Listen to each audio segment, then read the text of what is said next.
지금 세상에는 대적 마귀가 여러 가지 방식으로 하나님의 백성을 집어삼키려고 어슬렁거리고 있고, 그래서 신앙을 가진 형제들이 고난을 당하고 있는 것이 현실입니다. 하지만 우리가 그렇게 염려할 필요가 없다는 말씀을 하시기 위해서 10절에서 그러나 모든 은혜의 하나님께서 친히 우리를 부르셨고, 처음 부르실 때부터 그리스도 안에서 하나님의 영원한 영광 안으로 들어가도록 이미 그 영광의 보좌라고 하는 목적지를 정해두시고 부르셨다고 말씀하셨습니다.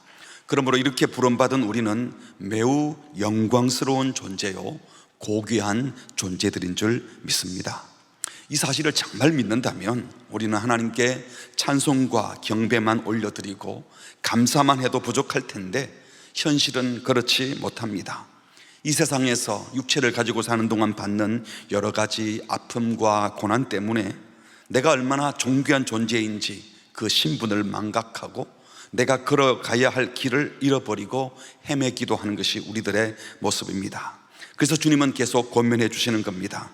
우리 하나님께서는 시작과 끝, 그리고 부르시고 최종 목적지를 정해주기만 한 것이 아니라 그 영원한 영광에 도달하는 과정에서도 영원한 영광에 들어갈 수 있게 하기 위해서 잠깐 고난당한 우리를 친히 온전하게, 굳건하게, 강하게, 그리고 견고하게 하실 것이라고 말씀하셨습니다. 그런데 왜 사도는 우리를 잠깐 고난당하는 자라고 하셨을까요? 그리고 이 네 가지 은혜들이 어떻게 연결되는지, 왜 이런 은혜를 주시는지 이번 주 다음 주에 걸쳐서 살펴보려고 합니다. 먼저 모든 은혜의 하나님의 부름을 받아 하나님의 영원한 영광 안으로 들어가도록 약속받은 우리들을 뭐라고 불렀다고요? 잠깐 고난당한 너희들이라고 했습니다. 왜 이렇게 말씀하셨을까요? 우리의 존재는 그리스도 안에서 이미 구원받아 당신의 영원한 영광 안으로 들어갈 자들이 분명합니다. 하지만 현실적으로는 고난 중에 있다는 겁니다. 또 현재 받는 이 고난이 아무리 극심해도 영원한 영광과 비교할 때는 잠시 받게 되는 경한 고난이기 때문입니다. 편지 서두에도 말씀했습니다. 베드로전서 1장 6절에 우리 같이 읽어볼까요? 그러므로 너희가 이제 여러 가지 시험으로 말미암아 잠깐 근심하게 되지 않을 수 없으나 오히려 크게 기뻐하는도다. 지금 당하는 시험, 고통, 연단을 잠깐 근심하게 하는 것이라고 했습니다. 나중에 받을 영광 때문에 오히려 그 시험을 당하면서도 이 시험 때문에 나는 큰 영광을 누릴 거야 하고 크게 기뻐할 수 있다라고 한 것이죠. 사도 바울도 로마서 8장 18절에 현재 고난은 장차 우리에게 나타날 영광과는 비교가 되지 않는다. 이것은 단지 시간적으로만 고난이 짧고 영광은 길다, 이것이 아니라 그 영광의 무게와 그 영광의 크기도 지금 고난과는 비교가 되지 않을 만큼 창조주 하나님의 영원한 영광에, 그 하나님의 영광에 우리가 들어가게 되기 때문입니다. 고린도후서 4장 16절에 보면 그러므로 우리가 낙심하지 아니하노니 우리의 겉사람은 낡아지나 우리의 속사람은 날로 새로워진다. 이 겉사람이 낡아진다 했어요. 현실적으로 장성한 어른들이 세월이 지나가면서 나는 육체가 점점 더 건강해져. 40대보다 50대 더 건강하고 50대보다 60대 훨씬 더 건강하고 70대 80대 가면 더 단단해지는 이런 사람은 없습니다. 그 사람은 모두 다 낡아집니다. 후패해집니다. 누구든지 육체는 쇠해지고 결국 사라지게 됩니다. 육체가 쇠하여 사라지면 사실 육체의 고난도 끝이 납니다. 반드시 고난의 끝이 있습니다. 하지만 바울이 말하기를 성도의 속사람은 날로 새로워진다. 날로 새로워지다가 영혼과 맞닿아 있는 우리 그리스도인들의 영혼은 점점 더 크고 더 놀라운 영광으로, 육체의 목숨이 끝나고 난 되면 더 지극히 큰 영광으로 들어가게 된다는 겁니다. 마지막에 우리 몸도 사실은 영광스러운 몸으로, 신비한 몸으로 변화될 것입니다. 그래서 외치는 것이죠. 우리 17절 같이 읽어보겠습니다. 시작. 우리가 잠시 받는 환난에 경한 것이 지극히 크고 영원한 영광에 중한 것을 우리에게 이루게 함이니. 여기에 잠시 받는 환난에 경한 것, 지극히 크고 영원한 영광에 중한 것, 가벼운 것, 무거운 것, 지금 받는 고난이 아무리 극심하다고 해도 우리가 장차 누리게 될 지극히 크고 영원한 영광의 그 무거운 중한 것에 비교하면 현재의 고난은 경한 것, 가벼운 것, 별것 아니라는 겁니다. 왜냐하면 18절, 우리가 주목하는 것은 눈에 보이는 것이 아니고 보이지 않는 것이다.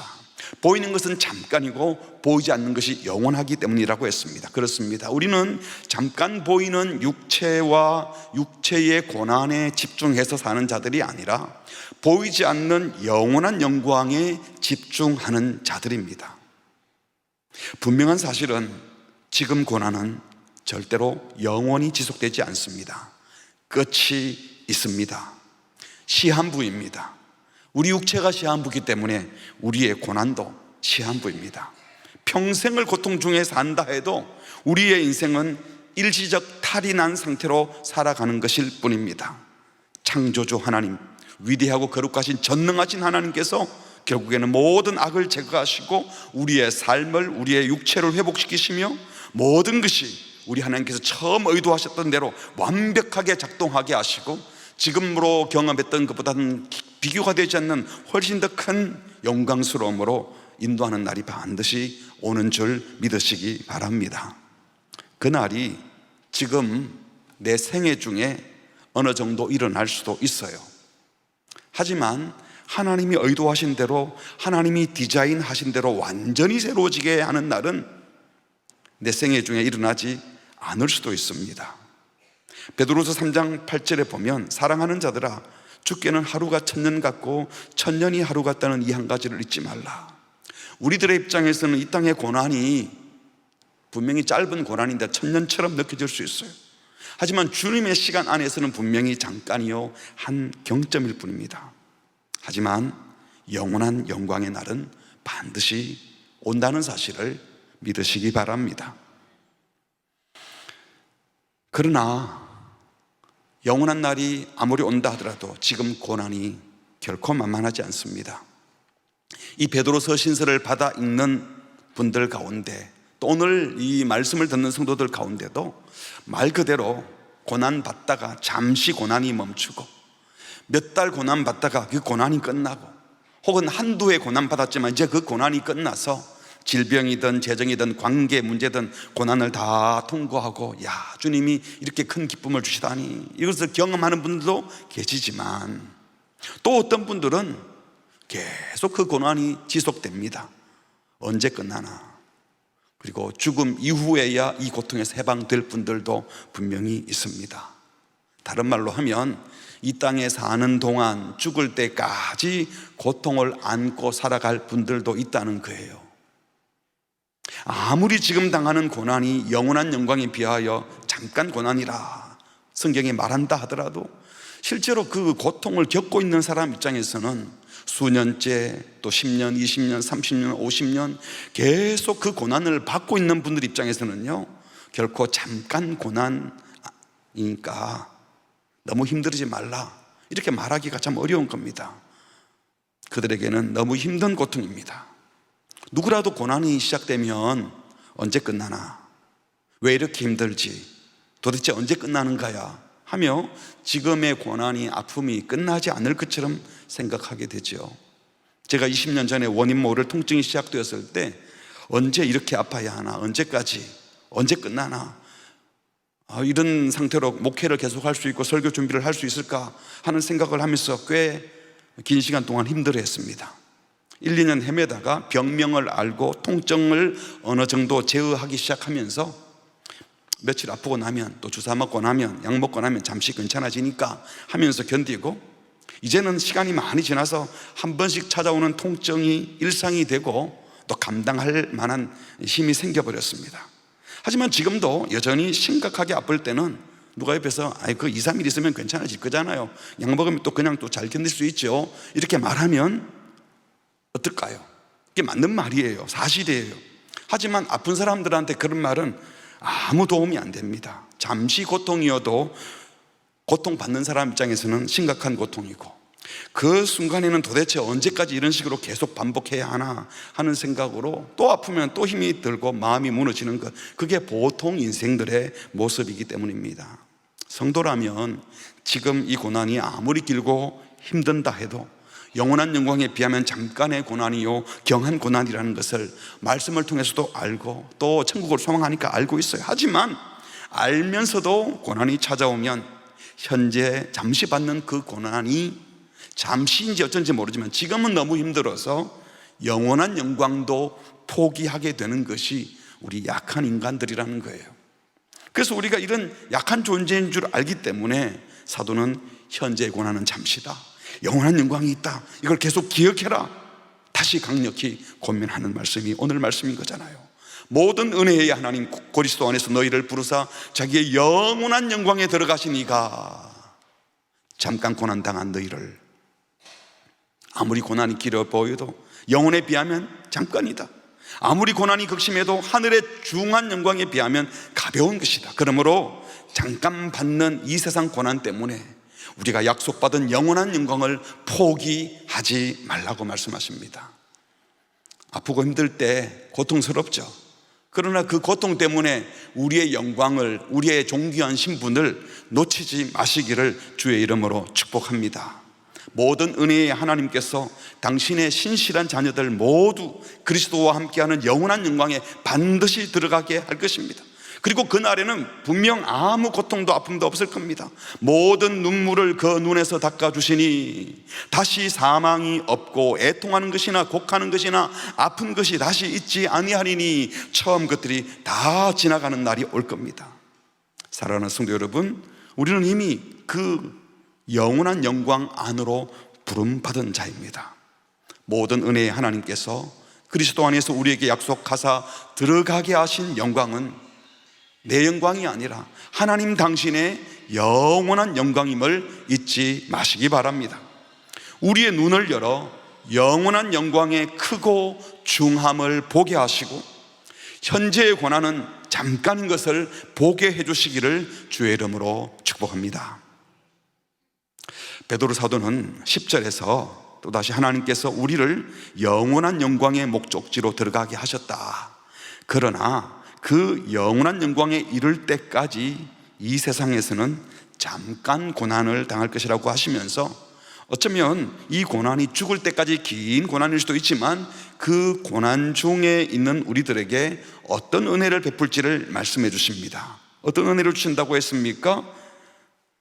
친히 온전하게 하시며, 이 온전하게 한다는 것은 회복시키는 걸 말해요. 또 굳건하게 하시며 굳게 서게 하는 은혜를 주신다. 강하게 하시며 터를 견고하게 하시는 은혜를 주시겠다고 하셨습니다. 여기에 열거된 네 가지 동사들은 모두 다 미래형으로 되어 있어요. 그런데 너희를 부르사 하는 이것은 과거형입니다.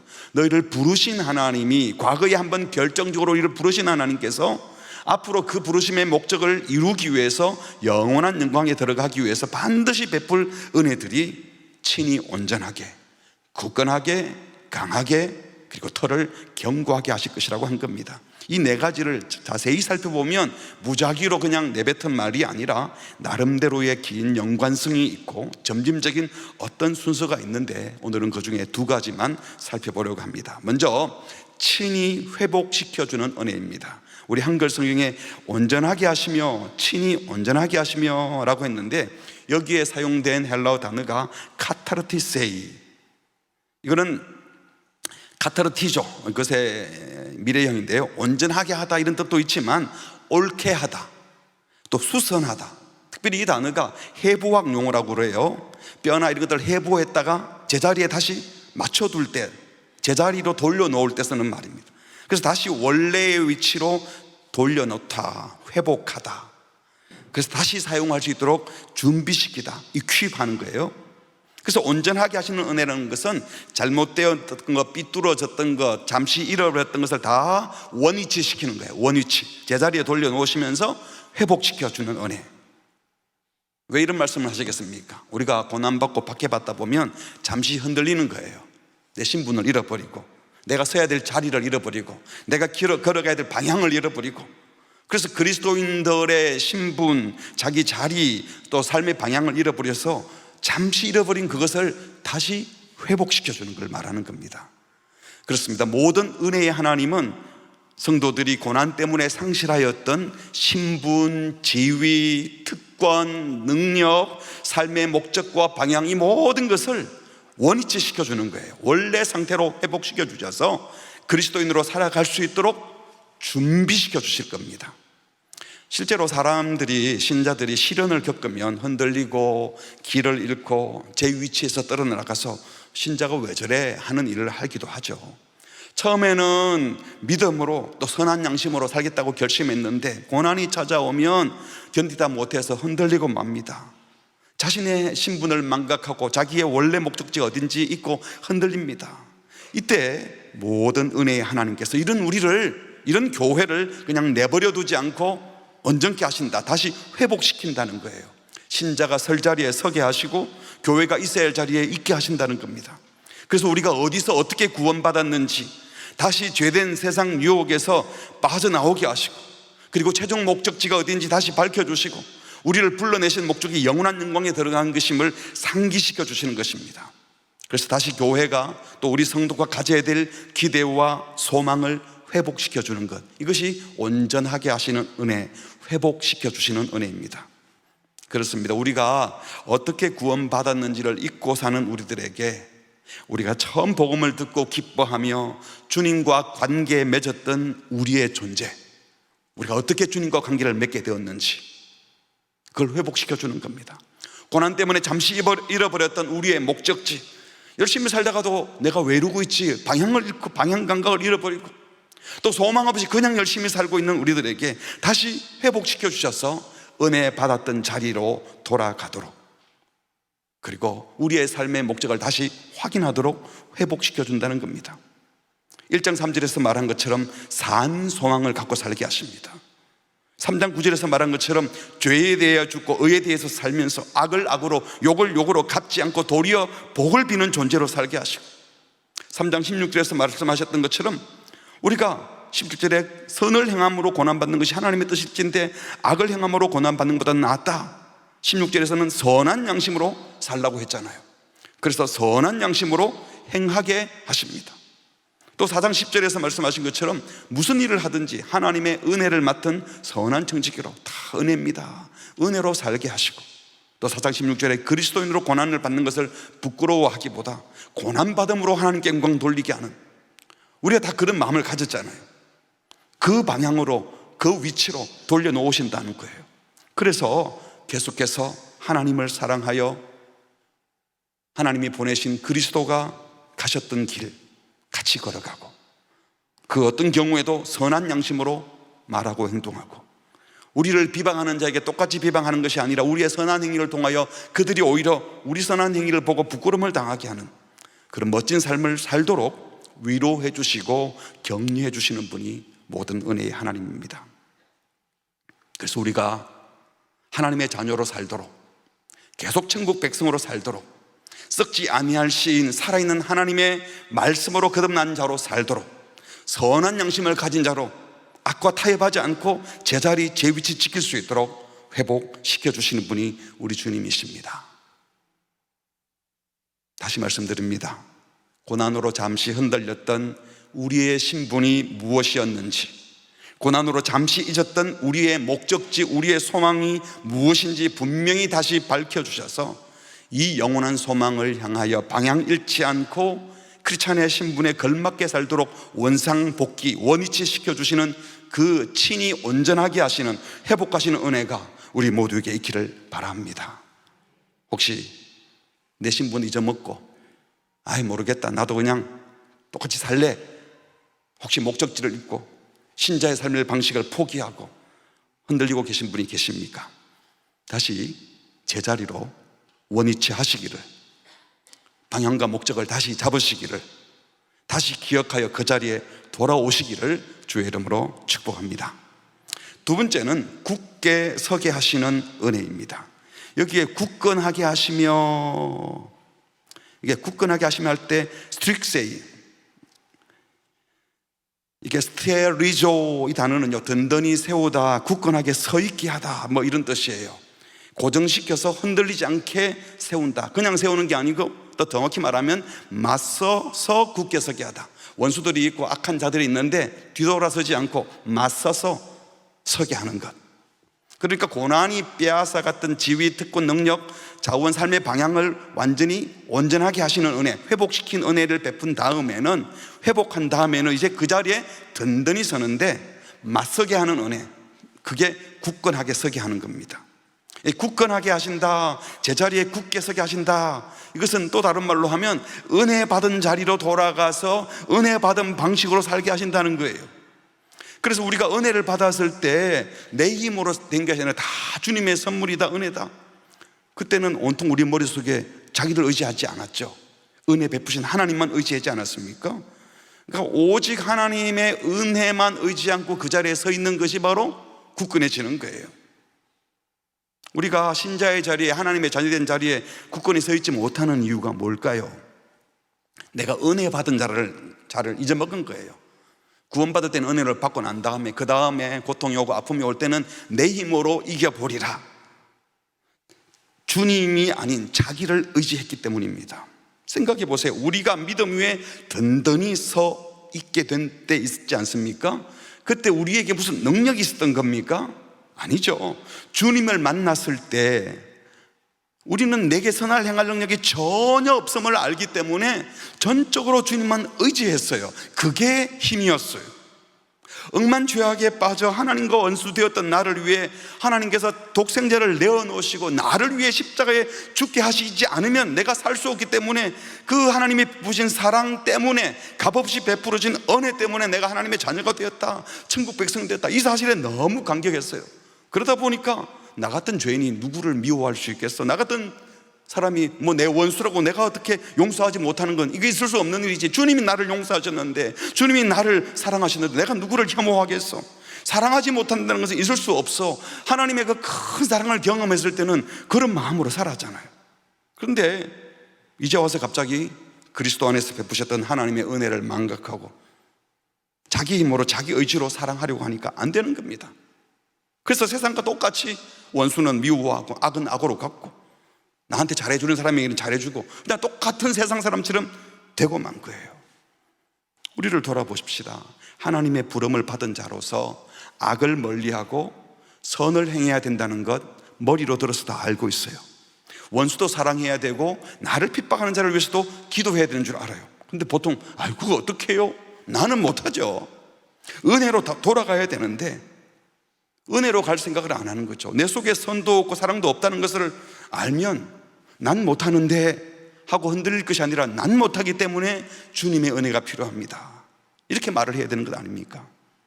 믿음으로 산다, 주를 의지하며 산다 하고 사람들은 주님을 주인으로 모시고 살지 않고 구원은 은혜로 받고 그 다음부터는 내가 주인 되어서 내 힘으로 하려 하기 때문에 문제가 발생하는 겁니다. 원래 우리에게는 그런 능력이 없어요. 그런 선을 행할 힘이 없어요.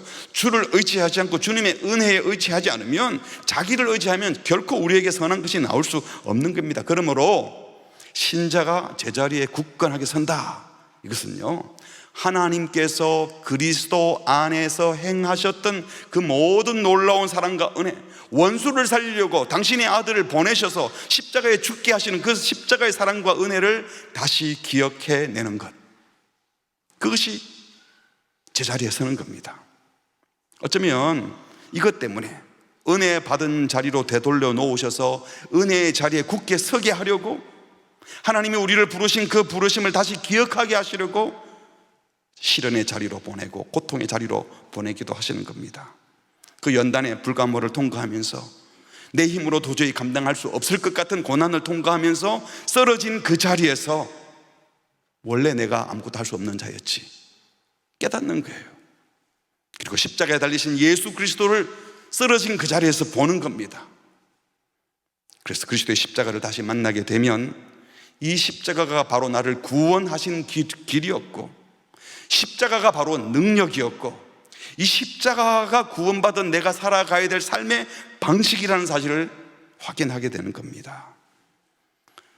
이게 그리스도인의 길임을 절실히 깨닫게 해주시려고 어쩌면 고난을 통과하게 하시는 것이죠. 고린도전서 1장 18절에 보니까 십자가의 도가 멸망하는 자들에게는 밀은 투성이지만 구원을 경험하고 하나님의 은혜를 경험한 자에게서는 바로 이 십자가가 하나님의 능력이라는 것을 깨닫는 겁니다. 이걸 깨닫는 것이 은혜이고, 이 자리로 돌아가게 하는 것, 이 자리로 돌아가는 것, 이게 신앙의 자리를 굳게 서게 하는 지름길입니다. 갈라디아서 2장 20절도 우리가 암송하는 대로 내가 그리스도와 함께 십자가에 못 박혀서 그리스도와 함께 죽고 그리스도와 함께 사는 것 외에는 다른 길이 없음을 알고 다시 십자가 붙들게 하는 것, 그것이 제자리에 서는 겁니다. 십자가는 옛날에 구원받을 때 한번 생각하고 말 일이 아니라는 겁니다. 십자가를 붙들고 십자가의 은혜로 살아가게 되었다는 사실을 또 확인하고 또 확인하는 이 자리가 마귀에 맞서 서는 자리예요. 사탄이 제일 싫어하는 것이 예수님 십자가 지는 거였잖아요. 예수님 십자가 못 지게 하려다가 베드로가 큰 소리 치다가 사탄아 내 뒤로 물러가는 소리 들었지 않습니까? 그렇습니다. 내게는 사랑할 능력도 용서할 능력도 전혀 없습니다. 내 힘으로 하려는 것 자체가 잘못된 것이었어요, 원래부터. 하지만 십자가를 붙들게 되면, 십자가의 사랑이 내 속에 들어오게 되면 용서하게 되고, 십자가를 붙들게 되면 사랑할 힘이 생기고, 십자가를 붙들게 되면 공동체를 세우고 싶은 마음이 생기는 겁니다. 십자가 없을 때는 그냥 내 기분, 내 마음, 내 육체의 편안함만 생각하지만 십자가로 돌아갈 때 이 힘이 나는 겁니다. 그러므로 십자가를 온전히 붙드는 것, 그것이 바로 제자리에 든든히 굳건하게 서는 것이고, 회복된 신자, 온전해진 신자, 다시 시작하는 신자가 갖춰야 될 모습인 겁니다. 십자가로 돌아가는 그 은혜를 마음껏 받아, 충분히 받아 누리시기를 바랍니다. 여기에 스트릭세이, 든든히 서 있게 하실 것이라, 맞서서게 할 것이라, 눕지 않고 일어나 제자리에 서 있게 한다라고 했는데 왜 그렇게 하십니까? 마귀와 맞서 싸우게 하려고 일어나라는 거예요. 내 하고 싶은 일 하기 위해서, 내 꿈을 이루기 위해서 다시 일어나는 것이 아니라 맞서 선다, 믿음 위에 굳게 선다. 이것은 그냥 신앙생활하는 정도가 아니라 우리가 살아가는 이 신앙의 싸움, 사탄이 계속 악으로 우리를 공격하기 때문에 잘 싸우기 위해서 일어나야 돼요. 적극적으로 악을 대항하여 신앙의 싸움을 싸우라고 말씀하는 겁니다. 그러므로 굳건하게 하시는 은혜, 대적에 맞서 서게 하시는 은혜를 주시는 것은 잘 싸우라는 겁니다.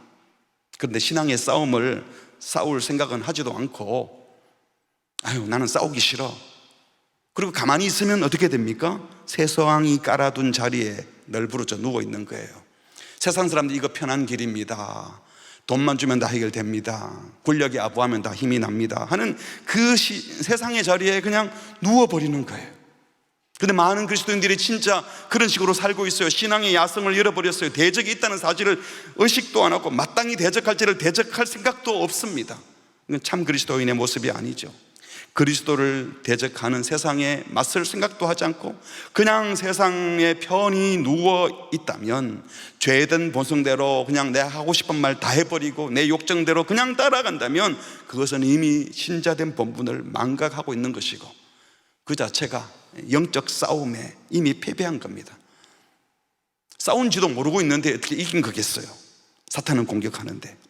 지상에 있는 참된 교회는 굳게 서서 악을 대적하여 전투하는 교회입니다. 싸워 이기는 교회가 참된 교회입니다. 누워있지 않고 깨어 일어나 대적이 누구인 줄 알고 맞서 싸우는 믿음의 용장들이 꼭 되시기 바랍니다.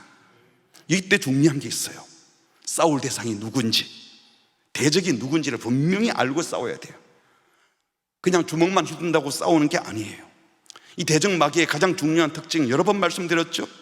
요한복음 8장 44절, 너희는 너희 아비 마귀에서 났으니 너희 아비의 욕심대로 너희도 행하고자 하느니라. 마귀는 처음부터 살인한 자, 진리가 그 속에 없으므로 진리에 서지 못하는 자, 거짓말을 말할 때마다 거짓이 자기 것이어서 늘 거짓말만 하는 자, 거짓말쟁이, 거짓의 아비, 이게 사탄이에요. 그래서 우리가 너무 쉽게 넘어가요. 거짓으로 꼬드기기 때문에. 진짜 같이 말하잖아요. 거짓말하는 사람이 나 거짓말한다, 알았지, 잘 새겨들어, 이런 사람은 없어요. 참말처럼 말하죠. 그래서 교회가 진리를, 말씀을 붙들어야 합니다. 말씀 위에 서야, 진리 위에 서야 마귀를 대적하여 이길 수 있어요. 요한복음 10장 10절에 예수님은요 생명을 얻게 하고 더 풍성히 주시려고 하시지만 도둑은 마귀건 죽이고 멸망시키려고 합니다. 근데 꼭 마귀가 생명 줄 것 같아요. 더 풍성한 생명을 진짜 얻고 싶다면 진리이신 예수님을 따라야 합니다. 예수님이 가신 길을 걸어야 됩니다. 그런데 오늘 우리 교인들이, 교회 다니는 사람들이라고 하는 분들이 가장 많이 애써서 싸우고 힘쓰는 것이 무엇입니까? 경쟁해서 이기려고 하는 것이 무엇입니까?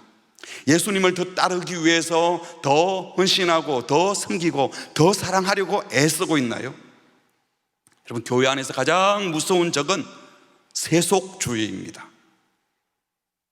복음 신앙을 말하는데 사탄의 꼬드김에 넘어간 거짓 복음, 거짓으로 가득 찬 신앙, 하나님을 신뢰한다라고 말하는데 실제로는 하나님을 이용하고 있는 신앙, 주의 말씀을 따른다 그런데 사실은 세상의 가치를 따르고 있는 신앙.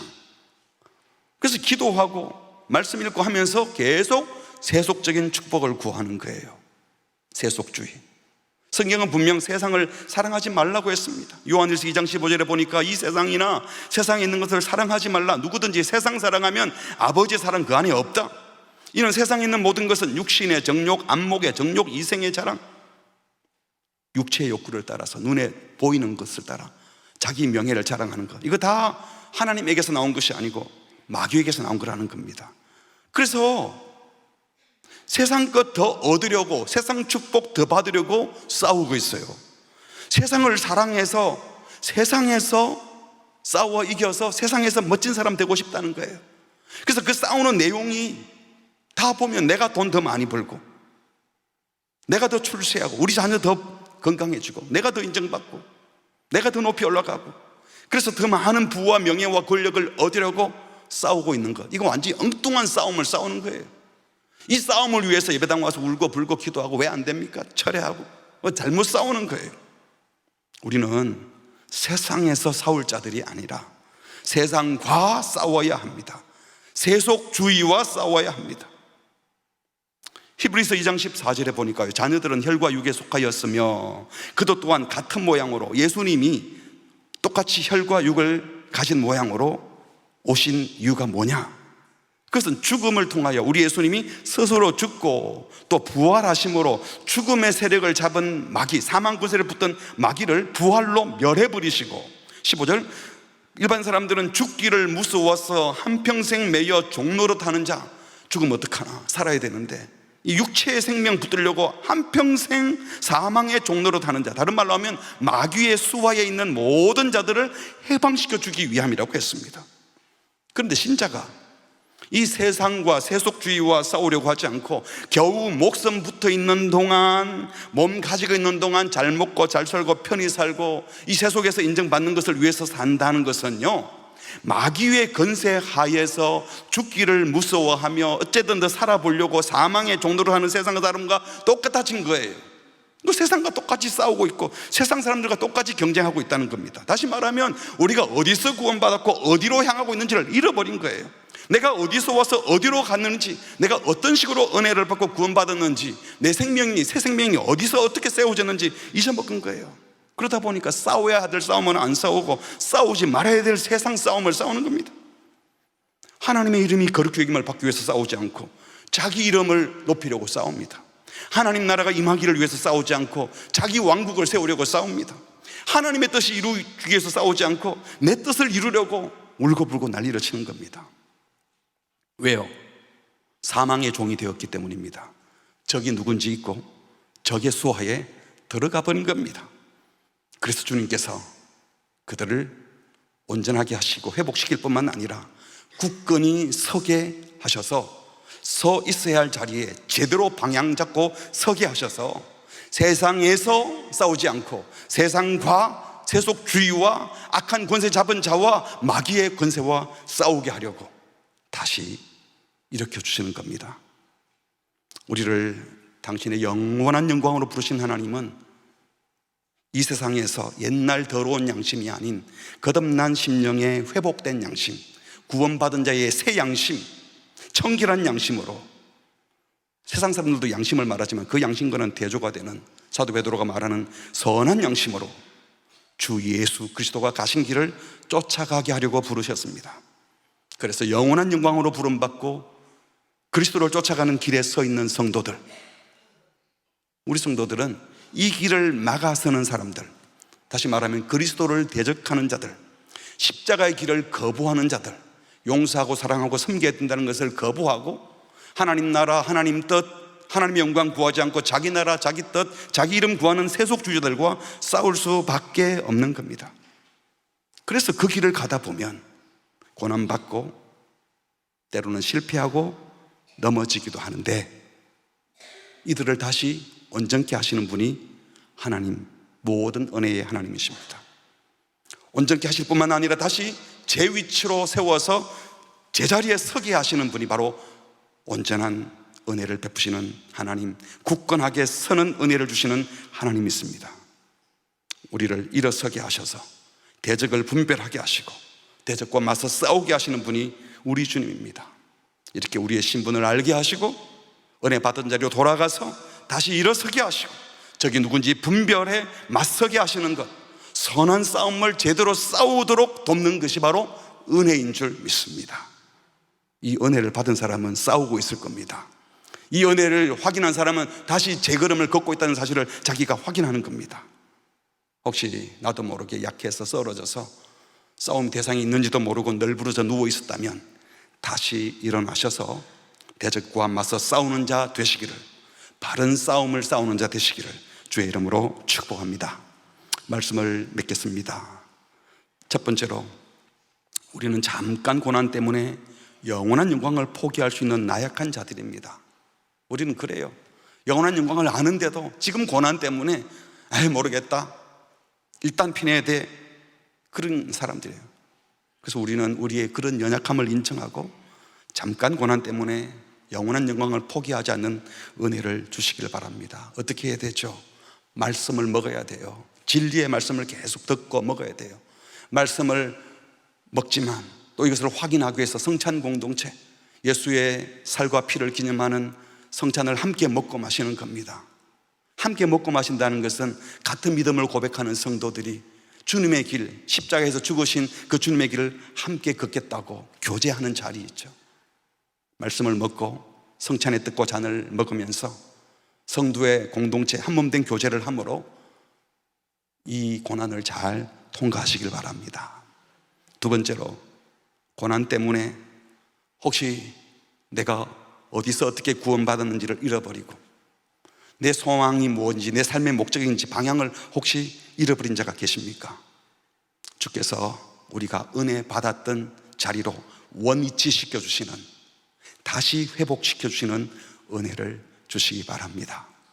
세 번째로, 우리를 회복하신 하나님께서 누워있지 말고 일어나라, 그리고 대적을 알고 맞서 싸우라 하시는 그 은혜를 받아서 엉뚱한 싸움 싸우다가 에너지 낭비하지 마시고 다시 정신 차리고 분연히 일어나셔서 대적을 알고 맞서 싸우는 자, 십자가의 길을 당당히 걸어가는 자, 세속주의와 맞서 싸워 이기는 자, 사망의 권세에 사로잡힌 자처럼 살지 마시고 사망을 이긴 자로 하늘 소망을 품고 우리가 가던 길, 그리스도가 가시던 그 길, 십자가의 길을 부활 소망 갖고 넉넉히 따라가는 우리 모두가 되시기를 주님의 이름으로 축복합니다. 하나님께서 우리 모두를 회복시켜 주시고 다시 일으켜 주시기를 바라는 마음을 담고 우리 다시 일어나 우리 함께 찬양하겠습니다. 나는 내 마음에 부흥이 흥했던 곳에서 다시 아버지를 만나고, 나는 내 마음에 복음이 흥했던 곳에서 다시 아버지를 만나고, 주님 내 마음에 연약한 눈물의 끝에서 또 나를 반겨주시네. 다시 한번, 나는 내 마음에 복음이 흥했던 곳에서 다시 아버지를 만나고, 주님 내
다시 나를 회복해 하시네.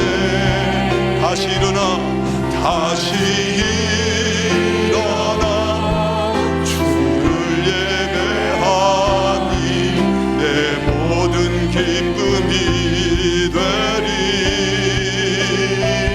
그의 기쁨 되어 삶의 모든 순간을 주께 다 내어드리. 다시 일어나 다시 일어나 주를 예배하니 내 모든 기쁨이 되리.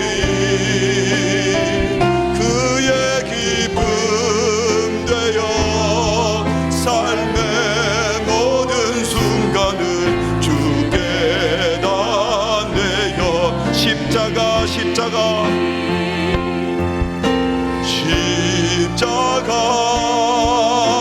십자가 그 그늘 아래 내 소망이 있네. 십자가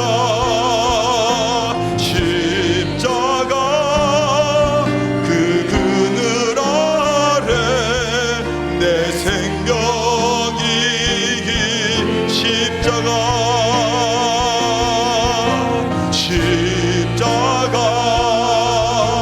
십자가 그 그늘 아래 내 생망이 있네.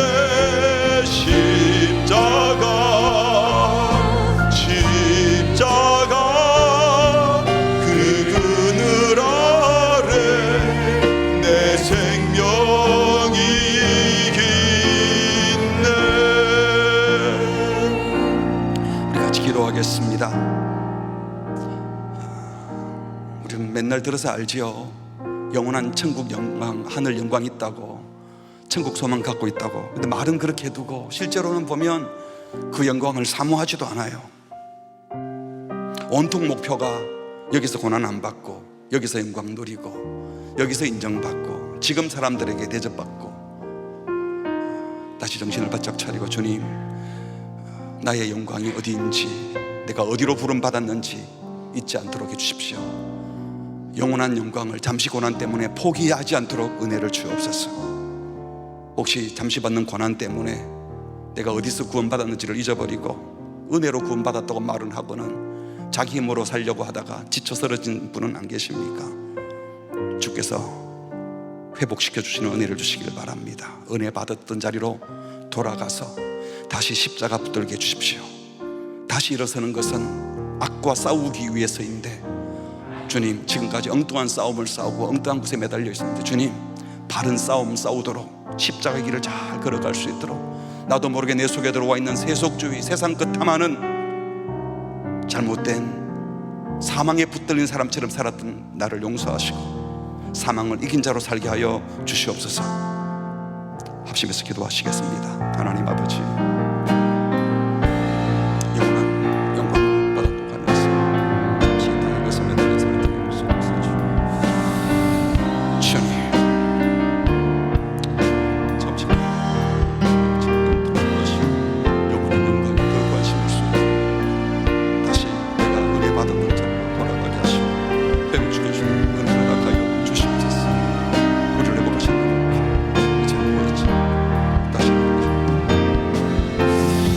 일어나 대적을 알고 제대로 싸우는 자 되게 하여 주시옵소서. 내가 복음을 받고 은혜로 살았던 것을 확인했던 그 자리에서 복음으로 돌아가게 하여 주시옵소서. 은혜 받았던 자리로 다시 돌아가게 하여 주시옵소서. 은혜로 살 용기와 믿음을 허락하여 주시옵소서. 그래서 다시 일어나 악과 싸워 이기며 세속주의와 싸워 이기며 내 속에 있는 다른 우상들과 싸워 이기며 오직 하나님의 영광을 구하며 살 수 있도록 주여 은혜를 베풀어 주시옵소서. 우리 모두 불쌍히 주시옵소서.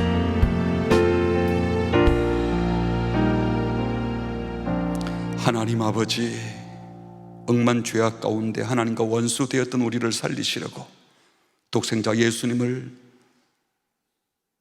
우리 죄 대신 지시고 십자가에 죽게 하신 하나님의 놀라운 사랑과 은혜에 감사를 드립니다. 이 큰 은혜를 받았기 때문에 어떤 고난이 와도 이제 그 주님께서 인도하실 영원한 영광을 사모하며 산다고 고백하고는 마치 이 땅이 전부인 것처럼 잠시 고난 때문에 영원한 영광을 잊고 살았던 우리를 용서하시고 다시 자비를 베푸시사 영원한 영광을 볼 수 있는 눈을 열어 주시옵소서. 잠시 고난 때문에 악과 타협하지 말게 하여 주시옵소서. 주님, 우리가 은혜 받았던 자리로 다시 되돌려 놓아 주옵소서. 회복시켜 주옵소서. 우리의 존재와 삶의 목적과 방향을 다시 잡게 하여 주시옵소서.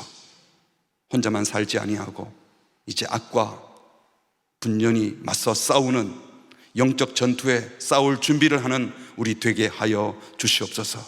나도 모르게 엉뚱한 싸움에 지쳐서 세상에서 싸우다가 졌다고 내 영혼이 패배한 것처럼 착각했던 우리를 다시 붙드셔서 이제 더 이상 세속 질서에서 그들과 싸우는 자들이 아니라 마귀와 싸워 이기는 자, 세상의 이 나쁜 질서와 싸워 이기는 자, 끝까지 십자가의 길을 걸어가는 자 되게 하여 주시옵소서. 예수님의 이름으로 기도합니다. 아멘.